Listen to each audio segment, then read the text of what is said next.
I remember those carefree days, filled with laughter and adventure, when my little sister and I could turn even the dullest corners of our world into magical places. My name is Jason, and I was her protector, her confidant, and her biggest fan.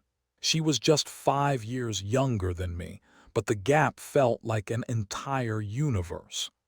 Her name was Lily, and the innocence of childhood radiated from her like sunshine. Lily was sweet and shy, the type of girl who could make friends with a squirrel if it lingered by her side long enough. We spent hours in our backyard, crafting stories about dragons and exploring imaginary kingdoms. I would be the brave knight and she, the beautiful princess, always ready to embark on our next quest. Those memories are my treasures, the pure essence of my childhood. But like clouds drifting across a blue sky, darkness loomed on the horizon without my notice. It wasn't long before bullies entered the scene, kids at her school who seemed to thrive on hurting others. They targeted her for reasons I couldn't comprehend. Perhaps it was her frail stature or her gentle voice. I couldn't tell. All I knew was that their laughter pierced through my heart like a dagger. I first noticed something was off when Lily came home one day with her head hung low, her bright eyes dulled by sadness. I approached her, trying to coax the truth from her lips. "You okay, Lil?" I asked, putting an arm around her. "Fine," she forced a smile, but it didn't reach her eyes. Eventually, over a bowl of her favorite cereal, she opened up. They keep calling me names. They say I'm weird and ugly." I could hear her voice quaking. "They laugh at me in class. It's like they want to make me cry."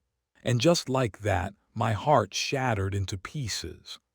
My little sister, the innocent princess who filled our home with laughter, was being tormented. I could feel my chest tighten with heartbreak and rage. I knew I had to do something. As days turned into weeks, the emotional toll weighed heavily on her. I watched as the vibrant lights in her eyes flickered and dimmed. The girl who once skipped around the house was now more grounded, her laughter replaced by silence. It was as if she had withdrawn into a shell, and all I wanted was to drag her out of there and hold her until the world felt safe again. One evening, as we sat on the couch, I turned to her. "You know, you're beautiful the way you are, right?" "But they don't think so," she replied, her voice barely above a whisper. Something inside me snapped. I felt a surge of protectiveness wash over me. "I'm going to fix this," I vowed, more to myself than her. "Those bullies won't get away with this." Inspired by my frustration, I began to devise a plan. I sought help from my best friend, Mark, who had always been one step ahead of everyone else. "You need to know their weaknesses," he said, grinning like a kid on Christmas morning. So that's what we did. We began gathering intel on the bullies, figuring out what made them tick. I wanted to know everything about them, their fears, their insecurities. I felt a mix of excitement and dread as I realized I was entering a dark territory. Was revenge really the answer? Did I want to become like them? Yet every time I saw Lily's face, memories of our adventures flooded back and my resolve hardened. I wouldn't let them destroy her childhood. I had to do this, and I had to do it right. As I forged onward, I made a promise to myself. This was more than just retaliation. It was about protecting my sister, about making sure no one would ever take away her light again. Little did I know, I was on the brink of something much bigger than a simple plan for revenge. What began as a quest to shield my sister was transforming into a deep and complicated journey that would test our family ties, empathy, and ultimately, our understanding of forgiveness. But in that moment, determined to shield my sister from pain was all that mattered. I was ready for the battle ahead, and I knew it would be a fight worth waging. I felt a surge of adrenaline as I completed my plan, ready to bring some justice to the torment my sister had endured. It was time for the first strike. It was a delicate balance. I didn't want to turn into the very thing I detested, but each time I thought of Lily's teary face, the flame of righteous fury burned hotter in my chest.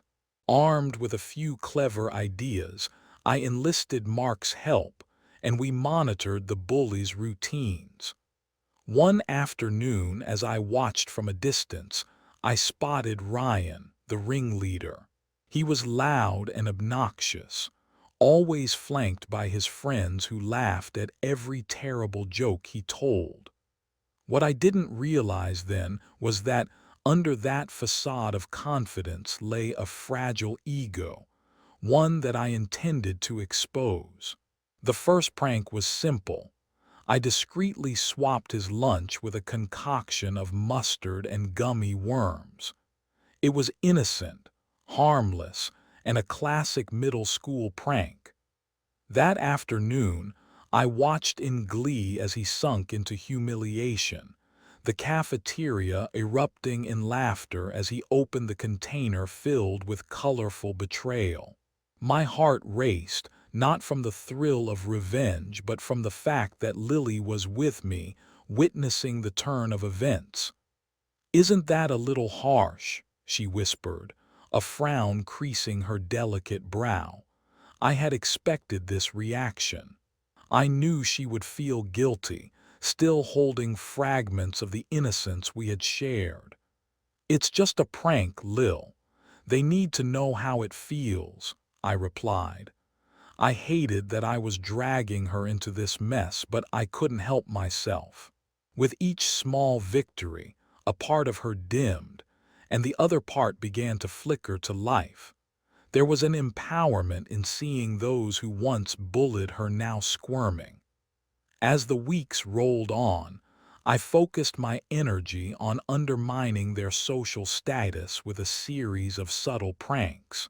I enlisted other classmates who felt fed up with the bullies too, which snowballed into a kind of rebellion. Mysterious notes started appearing, exposing embarrassing secrets about Ryan and his crew. They found their shoes tied together. Books went missing, only to be found in the most absurd of places. They were losing control of their once impressive grip on the social hierarchy. And they didn't take kindly to this play, which brought me a twisted sense of satisfaction. I could see the panic spread across their faces, and it felt so right. But then I also noticed the way the atmosphere around Lily changed. One day she looked up at me conflicted. "Jason, what if they get mad at us? What if they come after me?" "Don't worry, they won't," I reassured her, but deep inside, doubt began to gnaw at my conscience. The weight of the situation was beginning to sink in. I was playing a dangerous game. It wasn't long before Ryan and his gang confronted me. Their anger was palpable, and I stood there, my heart pounding but maintaining an innocent facade. "What did you do to us?" Ryan's voice came out in a hiss, his eyes blazing with frustration. "You think this is funny?" I put on my best confused gaze and shrugged. "Why would you think it's me? You're clearly having a rough time. Maybe it's someone else." He was fuming, flailing his arms, and for a fleeting moment I felt guilty. "You'll pay for this, Jason. I swear. Just wait." His threats fell flat like a deflated balloon as I played the role of innocent victim, masking the sinister satisfaction swirling inside me. But as days turned to weeks, I couldn't shake the growing doubts. Every time I went home and saw the way Lily's eyes flickered with fear, I wrestled with my choice. Was revenge worth the risk? I was supposed to protect her, yet I was exposing her to danger. Each prank was like a stone in my pocket, dragging me down into a whirlpool of moral dilemmas. It all came crashing down one afternoon when things escalated beyond my control. While I was at practice, I found out that Ryan had retaliated, not against me, but against Lily. He had threatened her during recess, taunting her with nasty remarks about not being good enough, words I had heard too many times before, echoing like a sinister song from her earlier days. I felt sick. The moment I learned about it, I paced back and forth, my mind racing. "I didn't sign up for this," I murmured, sinking against the wall of the locker room. This was not how it was supposed to be. I wanted to protect her, not put her in more danger. I stared at my reflection, a stranger staring back at me. What had I turned into? My resolve began to slip. I managed to spot Mark later as we walked home together. I couldn't hide my turmoil. "I don't know, Mark. Maybe this was a mistake. They're just kids, too. What if I'm making things worse?" He shrugged, but I could tell he didn't have a concrete answer. "It's either them or us. You have every right to defend Lily. Just be careful." I was torn, but the confrontation with Ryan had pushed me to the brink. I couldn't let any harm come to her, not because of my revenge. Therefore, I made a decision. It was time to face them head-on and break the cycle of meaningless torment. And so, I braced myself for what was to come. I had no idea that in confronting Ryan and his gang, I would stumble upon their own insecurities, weaknesses, and a future I never anticipated. In unraveling the threads of my own revenge, I would find a heart-wrenching truth. The real battle lay not in vengeance, but in compassion. Who knew the tables could turn so dramatically, giving birth to a resolution I never expected? As I stood outside the abandoned playground, a place where once laughter echoed and friendships blossomed, I felt a whirlwind of emotions coursing through me. The stakes had never been higher. Confronting Ryan and his gang was a leap into the unknown, one that could either lead to healing or spiral into chaos. I took a deep breath, trying to silence the doubts that filled my mind. The sun dipped low, casting a warm glow, but it did little to calm my heart. "I have to do this," I told myself firmly. The fear of Lily being hurt again nagged at the back of my mind. I could no longer remain a bystander in this battle. If I wanted to truly protect her, I needed to confront the bullies, no matter the price. As I walked closer, the familiar figures of Ryan and his friends came into view, their laughter ringing out like jarring bells. The sight of them made my blood boil again, reminding me of all the hurt they had inflicted. But this time, I wasn't going to hide. I approached them with determination, a fire igniting within me. "Ryan," I called out, my voice steady despite the tremors of apprehension in my chest.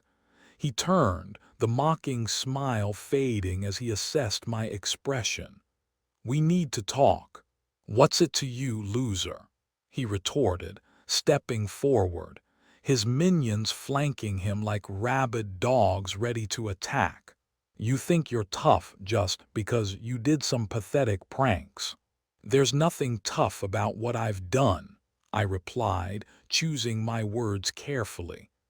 But I'm done letting you bully my sister. You think you're invincible, but this isn't about me anymore. His expression shifted slightly, confusion flashing before it settled into annoyance. You're going to regret stepping to us. If I'm going to regret anything, it's letting you treat anyone like that, especially Lily. With those words, I rolled the metaphorical dice, exposing myself in the process. But I pressed on, my heart racing. You've had your fun, but it's not funny anymore. You're tearing her world apart. I saw a flicker of uncertainty in Ryan's eyes, and it gave me the courage I desperately needed. You need to understand something. You're not just schoolyard kings. You're people who are hurting others for no reason, I continued, my voice louder now, ringing with resolve. There's more to this than just power trips. Ryan's friends exchanged glances, their bravado beginning to wane. What do you know about us? Ryan spat, but his tone lacked the normal menace. You think you understand me. Perhaps I don't, I conceded, softening my approach just a little. But I've seen how pain manifests, and I know each act of cruelty you commit echoes back to you. You think you're strong, but you show weakness every time you pick on someone who's vulnerable. It was like I dropped a stone into still water. Their faces morphed from anger to contemplation. The bravado slipped away, and I could almost hear the gears working in their minds. I wasn't the only one affected by this battle after all. Perhaps they felt trapped in their own roles as bullies. You don't understand, Ryan finally shouted, frustration spilling over, but I could see it, the cracks in his facade. You think it's easy for us. You think we like it. I took a step closer, my heart pounding. What is it then? What makes you feel like this is the only way? In a moment that felt frozen in time, Ryan's expression softened, and just for a fleeting second, I saw pain where anger used to be. It's my dad, he muttered, almost to himself. He's never proud of me. I have to prove something. Suddenly, the foundation of the anger I had tried to face crumbled. I had inadvertently stumbled upon something deeper. Do you think hurting others will make you feel better? I asked gently. It doesn't have to be this way. You don't have to follow a path of cruelty to be worthwhile. As Ryan's friends shifted with discomfort, I felt a strange sense of hope flicker to life. It was during that tense moment that I realized revenge would lead me to a hollow victory. But understanding, compassion, and perhaps forgiveness had the power to ignite real change.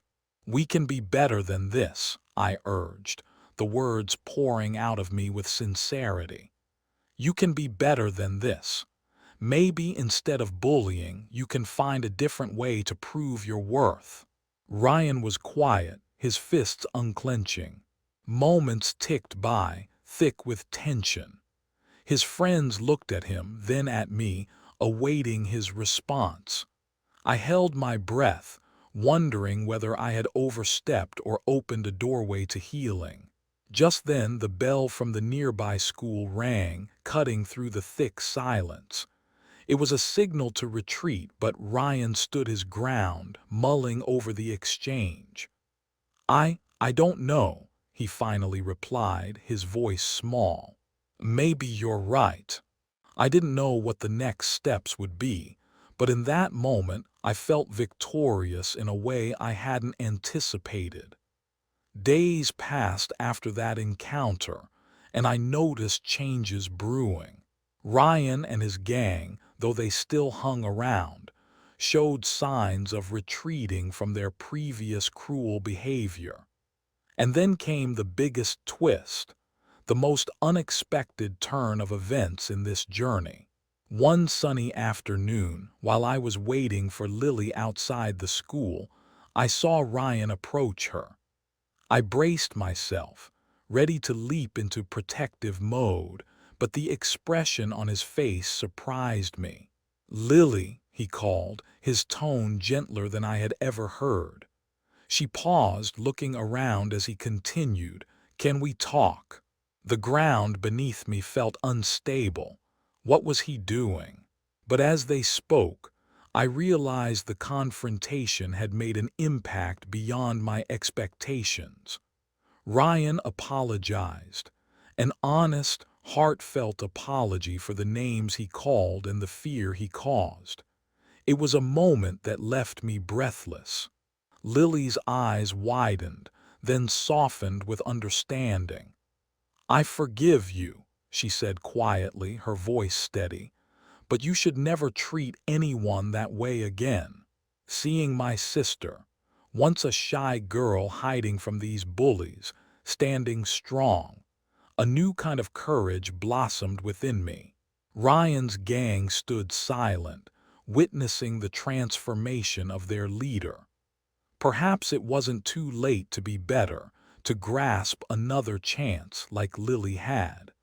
As they stepped away, I felt a swirl of emotions wash over me. A wave of relief crashed against the shores of my heart. Maybe revenge wasn't the answer. Perhaps turning the tide of cruelty into compassion could create a better world. In the aftermath of that day, things began to shift. The tension at school eased, and Ryan and his friends became more subdued. They embraced the lessons in kindness, evolving from tormentors to allies, albeit slowly. And I found solace in the journey we all traversed, one filled with pain, growth, and the unexpected. It became clear to me that all of us were dealing with our own shadows, and that understanding brought forth a healing far more powerful than revenge. As I reflect on these experiences, my heart fills with gratitude. What once seemed like a battle turned into a collective journey toward redemption. The power of forgiveness had transformed my little sister's tormentors into individuals capable of empathy. Deep within, we learned that sometimes the real victories come not from vengeance but from compassion, and that is something to cherish.